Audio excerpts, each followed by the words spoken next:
Hello বন্ধুরা, আজকে আমি একটি নতুন ভিডিও নিয়ে চলে আসছি। এই যে দেখো, দুটো আম নিয়ে নিয়েছি।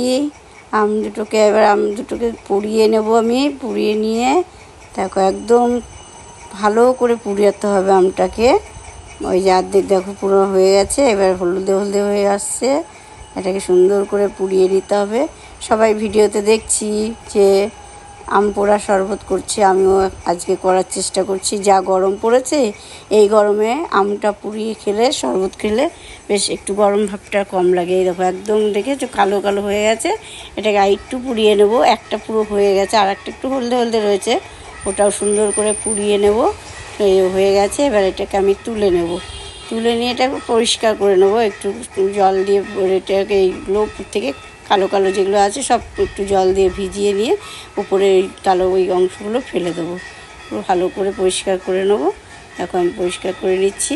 একটু একটু উঠে যাচ্ছে, ওটাকে সাইড থেকে রেখে দিচ্ছি। এবার ওটা ভালো পরিষ্কার হলো, একটা হয়ে গেছে, আর একটা করে নিচ্ছি। নিয়ে এবার এটাকে আমি হাত দিয়ে একটু ম্যাশ করে নেবো। তোমরা চাইলে ঘষেও নিতে পারো। আমি এটাকে চামচ দিয়ে একটুখানি বের করে করে, একটু ভেতরটা গরম আছে তো ওই জন্য একটু চামচ দিয়ে কুটে নিলাম।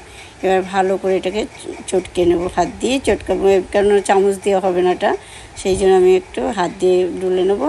এবার আস্তে করে একটু জল দিয়ে আমের পিগুলো বের করে নেবো, শ্বাসগুলো বের করে নেবো। এই দেখো দেখেছো একদম বেরিয়ে গেছে। আমার এতটা লাগবে না, আমি একটুখানি তুলে রেখে দেবো, কেন আমি আর মেয়ে খাবো তো। এই যে তুলে ফ্রিজে রেখে দেবো, যখন ইচ্ছে হবে আবার একটু বের করে করে আমি শরবত করে খাবো। আর যেটুকুনি বাটিতে আছে এইটুকুনি দিয়ে আমি করে খাবো। এবার দেখো এর ভেতরে একটু জল দিয়ে দেবো। এবার বিট লবণ, তোমরা যদি বিট লবণ খাও বিট লবণ দেবে। আর এই যে ঠান্ডা জল দিয়ে দিলাম এটার ভেতরে একটু। এটাকে আবার হাত দিয়ে ভালো করে চটকে নেবো। তারপর একটু চিনি দিয়ে দেবো এর সাথে।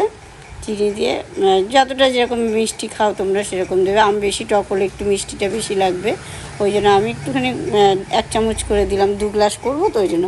আর দিয়ে দিলাম বিট লবণ। তোমরা যদি বিট লবণটা পছন্দ না করো তাহলে তোমরা এমনি লবণও দিতে পারো, তবে বিট লবণটা দিলে খুব ভালো লাগে। আমি আবার একটু ঠান্ডা জল দিয়ে দিলাম। প্রথমে একটু গরম জল দিয়ে গুলেছি, তারপর আমি ঠান্ডা জলটা দিলাম। প্রথমে ঠান্ডা জলটা দিয়ে ঘাটতে ঘাটতে আবার ঠান্ডা গরম হয়ে যাবে, ওই জন্য ঠান্ডা জলটা পরে দিলাম। দিয়ে এই যে ঢেলে নিলাম গ্লাসে। মেয়েকে 1 গ্লাস দিয়ে দিয়েছি, এবার আমি 1 গ্লাস খেয়ে